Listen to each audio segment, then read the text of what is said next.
Then, at 2:50 p.m., more than half the runners were through.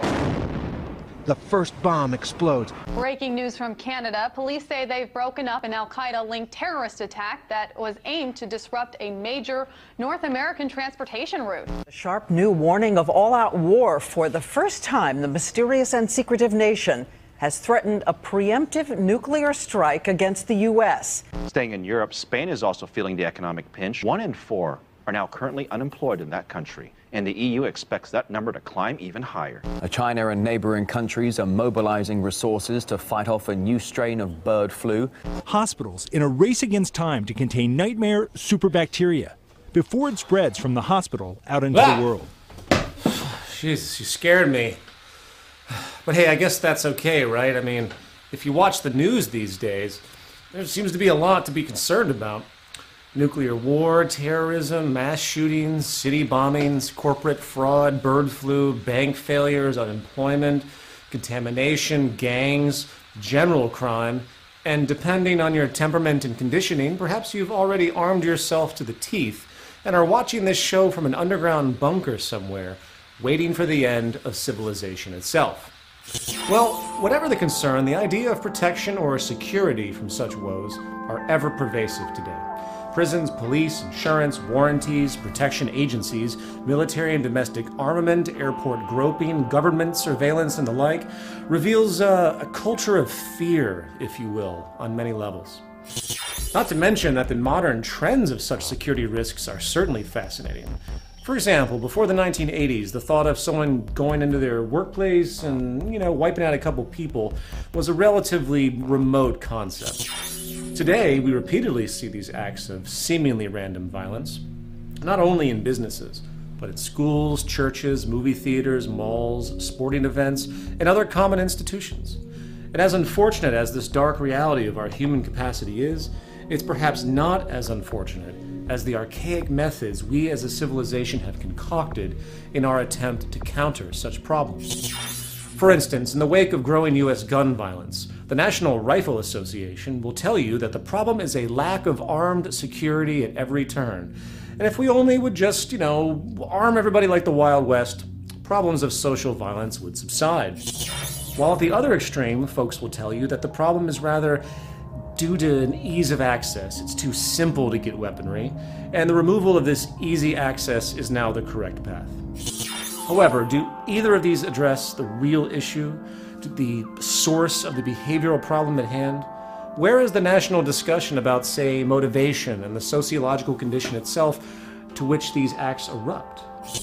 I point this out because in a technological age where people can now print automatic weapons in secret with home 3D printers, paving the way for an eventual nanotech revolution that will enable the public to create powerful weapons at home, bypassing commercial regulation itself, perhaps we need to rethink our sense of causality here. For unless you intend to outlaw scientific progress itself, regulation isn't going to amount to a damn thing in the long run. Likewise, come to think of it, maybe we also need to step back and reframe what a viable threat to our safety really is, and how it measures up to other threats. On April 15th, 2013, bombs exploded during the Boston Marathon in the United States, killing 3 people, gaining global attention, almost like it was another 9/11. Yet in Iraq, on the exact same Monday, bombs exploded, killing 20 times as many people, and yet no one in the mainstream media seemed to care much about that. You see, if you pay attention, you might notice that the true quantifiable magnitude of a threat or the actual toll of violence really doesn't mean much in the establishment perception. It's the idea, the context, the political spectacle that matters. And this might explain why America has spent almost $5 trillion on so-called terrorism, when U.S. citizens today, and statistically have always, been more likely to die of a peanut allergy or in the bathtub than in a terrorist attack. So, as the following episode will argue, the security fear industry, stretching from the ever-exploitative news media to the military-industrial complex to the criminal justice system, not only exploits sociological distortion birthed out of the very fabric of our deprivation, scarcity-driven social order, it now appears to be accelerating in a vicious cycle. And I don't know about you, but given all of this, I'm beginning to suspect that maybe, just maybe, the very foundation of our socioeconomic system is in play here.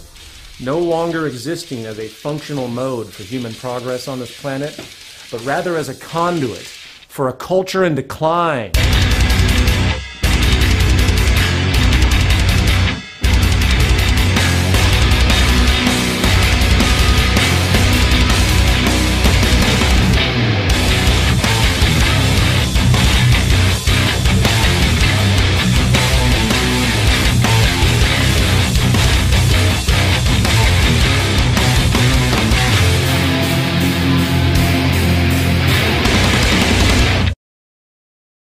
Prison. From the dark dungeons of the Middle Ages to our modern industrial mass incarceration correctional facilities, the prison system is a signature edifice of society today. The United States, the land of the free, now has the highest inmate population in the world, incarcerating over 2.3 million, in fact. The U.S. has locked up more people than any other country on the planet, boastfully housing 25% of the entire world's prison population, with an 800% increase in incarceration in the past 30 years alone. Based partly on the need to remove active threats from society, coupled with an ever-bleak undertone of retribution and revenge, the punitive, negative reinforcement tradition common to our justice system is now being challenged by some very basic realizations in the human sciences. We often forget that when it comes to human conduct, true behavioral causality has historically been ignored, with the focus rather on spooky, superstitious forces such as good and evil. Well, as convenient as such ambiguous metaphysical assumptions are, modern social science now places so-called criminal or antisocial acts in the context of public health, with real solutions resting in the arena of preventive medicine, not mere punishment. Of course, as with most rational perspectives in the world today, this view is rather agitating, for it shatters the glorified, free will, morally empirical traditional assumptions our entire criminal justice system is built upon. However, let's put that aside for now, and point out the fact that while most naturally do fear prison, its effect as a deterrent is actually quite weak. Considering U.S. trends, we see a massive increase in incarceration over time, so with this basic observation, the punitive threat of prison clearly isn't working statistically. Likewise, prison is supposed to be some form of rehabilitation center, right? So does this system work to reform human behavior, taking in so-called criminals and outputting mentally healthy, law-abiding citizens? No. In the United States, 2/3 of prisoners released reoffend within 3 years, often with a more serious and violent offense. Dr. James Gilligan, former director of the Center for the Study of Violence at Harvard Medical School, actually refers to prisons as graduate schools for crime and violence. So given all of this, perhaps we need to step back a bit, shake off the shackles of common perception, and ask ourselves what other roles the judicial and prison system really have. For if incarceration isn't statistically working as a deterrent, and those who get out of prison are more often worse than they were when they went in, something is clearly wrong. What else is going on here? You know, while the justification of incarceration is certainly viable with respect to true social threats, no different than the medical need to quarantine somebody who is a threat to society because of a contagious disease, the evolution of the prison tradition reveals some very dark truths. And the best way to think about it is from an historical perspective, considering race conflict, class conflict, in the context of economic and political expedience. The first thing to understand is that political power, like economic power, is sourced in social inefficiency. In other words, politicians need something to fight, and to a certain degree, the more problems a society has, the more the citizens tend to feel the need to give up their power to government control, with the most proven effective type of problem being fear. Usually fear of some perceived, identifiable, external group. Of course, this idea has been acknowledged for years, such as by political theorist Carl Schmitt in his The Concept of the Political, saying that political unity is achieved by defining a common enemy. Nothing new. The Nazis did this with the Jewish culture, the early US did this with the Native American culture, and so on. In short, the trick is to push the idea that some subculture, usually in the minority, is the true source of all of society's woes, generating mass resentment and thereby ignoring more accurate yet politically inconvenient realities. And while direct racism and discrimination is certainly alive and well in the world today, the more elusive yet relevant bias is actually economic. You see, the greatest threat to any political establishment is... What do you mean? This? This is a platform. It's three-dimensionals. There's the base. Yeah, I know it's not very good. Fuck off, Bob. Don't make me shoot you again. You see, the greatest threat to any political establishment is any challenge to its underlying economic foundation, as all political platforms are rooted in an economic bias one way or another. And if you can brainwash the public into, say, viewing the failures of capitalism as instead rooted in the poor moral virtue of a trouble-causing subsection of the population, rather than a built-in consequence of perhaps capitalism's elitist psychology and scarcity-driven structure, you can maintain control. And this is where the common enemy scapegoat scam comes into play. It's not that bad. We simply demonize the victims of this system, shifting blame away from the more relevant environmental, causal, social condition itself. And in the context of the justice system, the war on crime is a perfect tool. All the war on crime is a war on the poor and economically irrelevant. And if a society is conditioned to believe that a person breaking into their car to steal property is simply an amoral abomination with all the life choices in the world otherwise to make ends meet, then the causal shift is a success. The reality, however, is that most of those incarcerated today are there almost always due to crimes born from deprivation. Deprivation, which can be generalized in two forms: relative and absolute. Absolute deprivation is when a person's most basic needs are simply not met, and poverty is the lead source. The spectrum of disorder that arises from poverty is vast, from drug dealing, theft, and prostitution in areas lacking employment opportunities, to emotional loss, self-worth neuroses, and illegal self-medication, leading to complex and elusive chain reactions which can result in destructive antisocial behavior. Today, 1 out of every 15 African American kids in the United States have at least one parent in prison, usually the father. It's bad enough that the father figure is important to familial survival as the historical breadwinner, but the proven emotional toll on children who must go without such an influential parental figure also has dark results, as those children are also statistically more likely to be imprisoned as adults, in fact. And if you combine poverty with emotional deprivation, you have the perfect recipe for not only the manifestation of socially aberrant behavior, but the perpetuation of such distortions across generational time. Relative deprivation, on the other hand, is when our sense of worth and self-respect is associated to our cultural perception of success, while absolute deprivation is measured by basic health concerns, expressing the ever-important need for society to work to efficiently meet our immutable human needs for sanity and true security. Relative deprivation exists in the realm of subjective comparison and resulting dehumanization. And likely the greatest example of this negative pressure is the state of class imbalance in the world.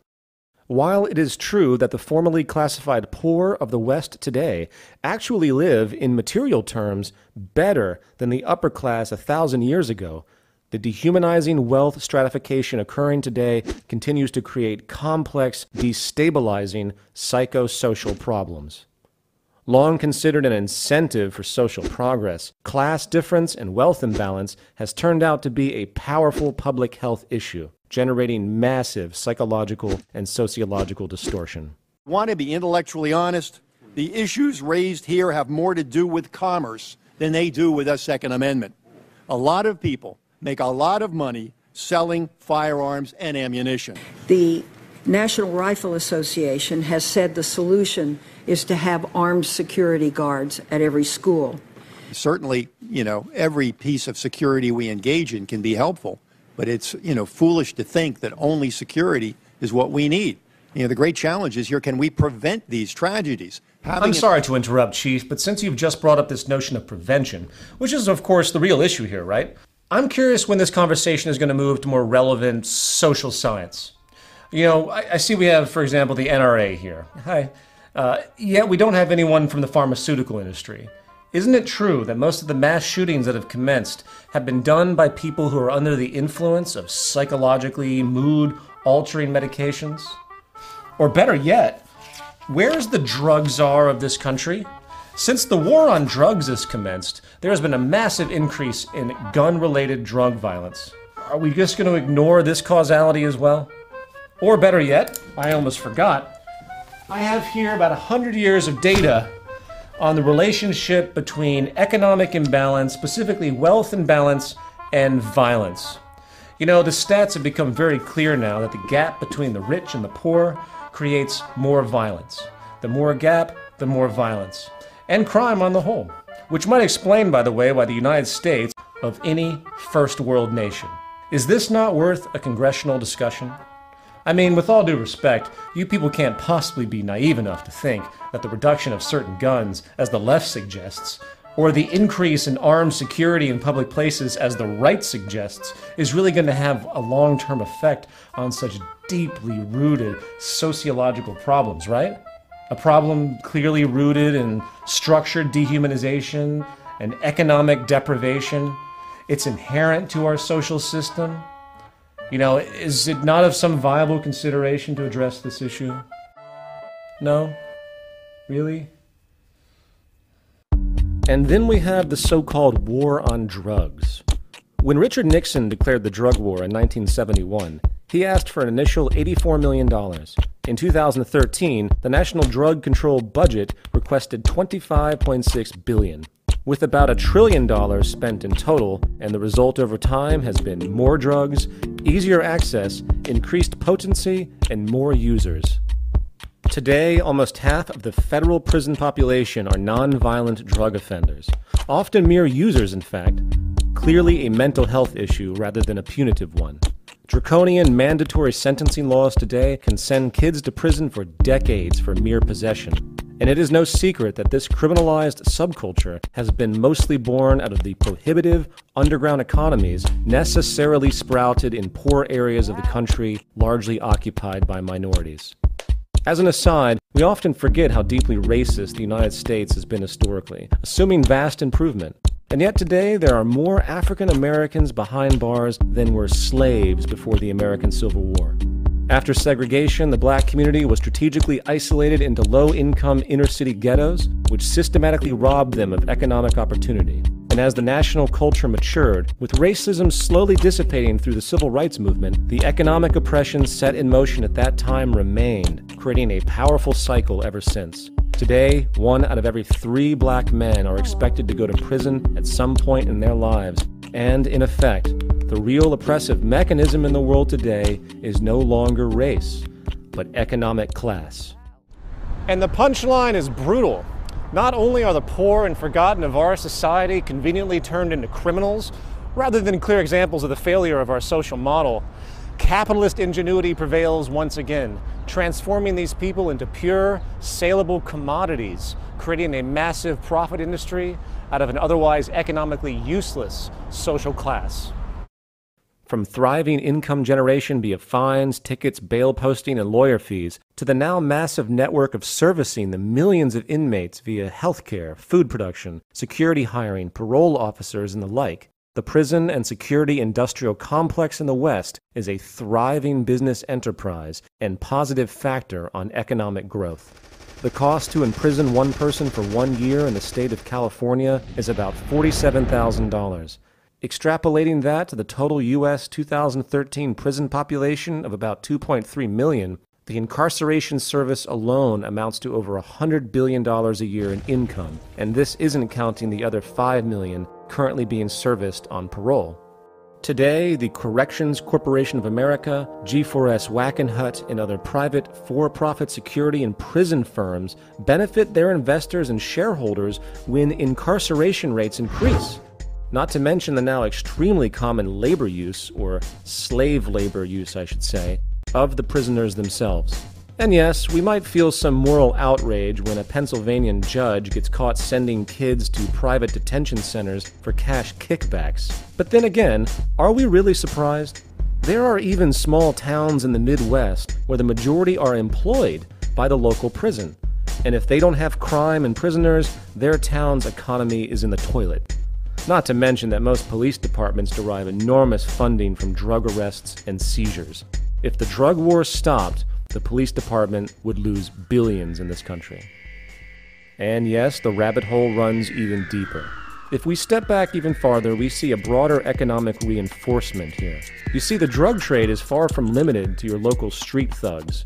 Today, U.S. and European banks launder about $1 trillion in criminal, mostly drug money each year. Drug money has actually become a very relevant part of the Wall Street machine. Even just recently, HSBC Bank got caught moving about $1 billion in drug money. Did the criminal executives get sent to jail? Of course not. Why? Because the legal system is mostly there to control the poor, not regulate the rich. HSBC paid a fine and moved on, likely working to reposition themselves again like the dozen or so other major banks that continue to launder drug money each year.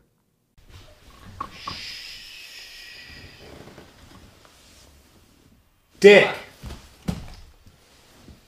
Anyway, returning to our main point, this now highly capitalized blame game, common enemy approach, is not just there to dismiss the resulting poor, it is ubiquitous at every turn. Whether common crime, terrorism, mass murders, or anything destabilizing, we see the mainstream media and even many in the so-called activist community completely missing the point, buried under the propaganda of in-the-box establishment self-preservation to one degree or another. And you know what Bill Moyer's solution to that is? Let nonviolent criminals out, like heroin dealers. Yeah, that's non-violent. You're a genius, Bill. To have universal gun registration. What about... Wait, that's an important point. I am listening. Which, for some reason, Wayne LaPierre is not making, so you're going to have to hear it from me. Universal background check means universal registration. Universal registration means universal confiscation, universal extermination. You know, it's like God is saying to us, look, you got to work with me on this. You got to work with me on this. I've given you a brain. I've given you the Second Amendment to your Constitution. I have given you weapons. Now, why don't you use them? The tyrants did it. Hitler took the guns. Stalin took the guns. Mao took the guns. Fidel Castro took the guns. Hugo Chavez took the guns. And I'm here to tell you, 1776 will commence again if you try to take our firearms.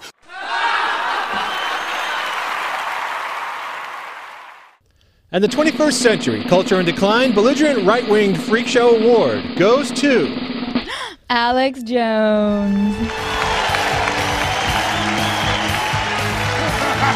Woo! Give me that, you son of a bitch. It's about time I won an award. Ladies and gentlemen, my name is Alex Jones. And you know what? I'm here to rape your butt. You know why? Because it's going to feel better if I do it before the New World Order does. That's right. The globalists are positioning themselves behind you right now. They're going to take your guns, put you in FEMA camps, and make you their slaves. They think I'm a slave? I'm not a slave. And then late one night when you're drinking their homosexually fortified juice boxes, bam! The butt rape begins. And you'll be happy that old Alex was there first to loosen you up real nice and good. Now, people, I'm not going to take too much time because I'm a humble man. But I want everybody to go to my website right now and buy my newest DVD, The Conspiracy. How the global elite pays me to make the liberty movement look insane. That's right, people. I'm an astroturfer. I'm not here to help things. I'm here to make activists look like freaks. I take viable issues of real concern and make them sound as ridiculous as possible. Just like all the other bobbleheads out there. I'm here to distract you morons. And keep you fighting about nonsense. And I get paid to do it. Woo! We interrupt this broadcast for an emergency announcement. It's an emergency because we say it is. This just in, U.S. airports remain on high alert at this time due to a pronounced terror threat. According to the FBI, a new sophisticated form of terrorist technology has surfaced, which is now forcing rapid new revisions of TSA airport security procedures. That's correct, Summer. On the heels of the 2006 liquid bomb threat and 2009 underwear bomber, this obscure new approach was revealed to authorities in a videotape allegedly found in an outhouse in Willy Wonkistan. While the date of the video is unknown, along with no clear understanding of who made it, the use of machetes, headdresses, and Arabic language was enough for federal authorities to declare it is indeed Al-Qaeda. The rather grainy video appears to show a medical procedure instructing how to implant explosives in the body cavities of babies, puppies, and kittens. Viewer discretion is advised.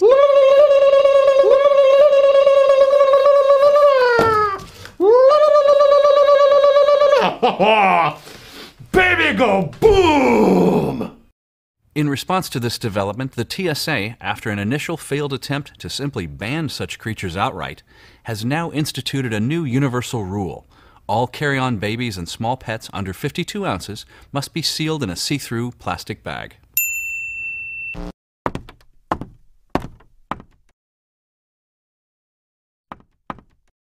Most people don't realize, but the Earth has been slowing for many years. And were it not for these huge and expensive fans behind me, we would have ground to a complete day and night halt. And every word out of my mouth is true. Do you know why? Because you heard it from some guy in a tie.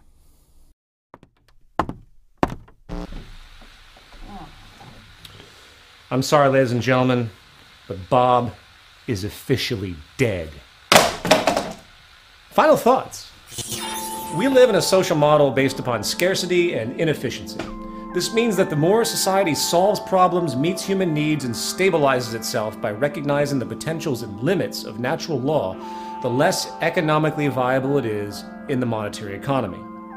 There's a reason why Dr. Martin Luther King Jr.'s final pursuit was a guaranteed income system in the United States. For he knew that racism was, in many ways, an extension of classism, and the existence of poverty and deprivation in a world that can create an abundance to meet everyone's needs was nothing more than structural oppression coming from a failed and elitist social system. An impression that, in fact, generates crime and destabilization in a vicious cycle. You want to see a decline in prohibitive economies for drug sales, prostitution, and black market theft rings. You want to see society stop its enormous use of self-medicating drugs, both legal and illegal. You want to see an end of national war, an improvement of our social infrastructure so disease and accidents can be dropped to a relative fraction of what we have now. Or perhaps you want to see the end of school shootings, gun violence, and acts of terrorism, both in the context of state-funded black ops and real blowback. Then it's time the human family recognize its global potential to achieve a post-scarcity reality, work to strategically share our resources, work to meet human needs directly, and focus collaborative energy on interests for true collective human betterment, hence removing the inherent warfare unnecessarily built into our archaic socioeconomic system, along with all the resulting racism, hatred, dehumanization, oppression, and elitism it manifests. And no, I'm not telling you to go write your congressman. If the social system is the disease, then those who appoint themselves to assist its operation are the tumors and lesions. Voting with ballots or assuming what you choose to spend money on is going to change the way this world works is delusion. It's going to take a new approach, a parallel uprising of power to shift the tide. And whether we're aware of it or not, this is happening slowly right now around us in the world.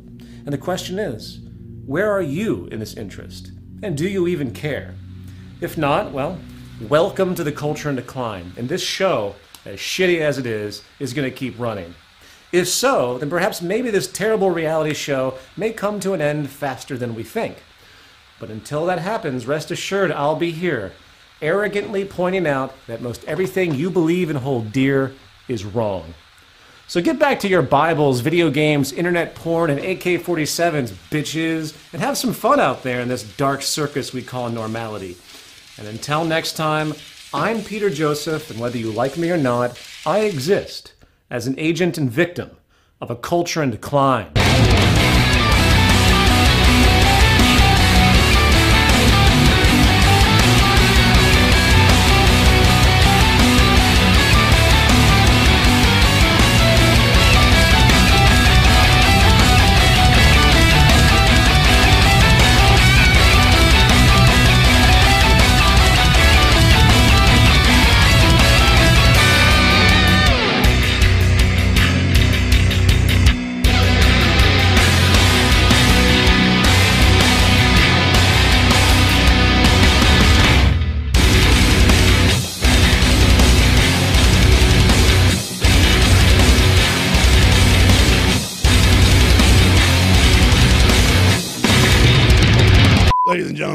don't let this fatly looking body fool you, okay? I work out 4 times a day, I run 19 miles a day, and I drink Tangy Tangerine like it's my job, all right? I'm only big like this because the New World Order makes me... People, you know what keeps old Alex up at night? It's these daggum globalists. I'm sorry, I said globalists. Listen up, people. These neocons are suckling the buzzard. That ain't your mama. It's these NWO scum. They're going around trying to butt rape everybody. They're just nothing but a butt rape machine. It's these NWO globalist communist scum that are going around like a butt rape machine. I'm a butt rape machine. Butt rape machine. People, I am a butt rape machine. You know what? Instead of the bald eagle, the national symbol should be a man laying in submission in the fetal position, peeing on himself. That's what it should be, peeing all over his damn self. If you can't tell, this is all an act. It's a shtick. That's why I act all crazy and shit, flailing my arms and my neck like this. It's an act. It's a shtick. I need money. Woo! Keep grunting. Yeah, how about that? You like some of that? You want some, Peter?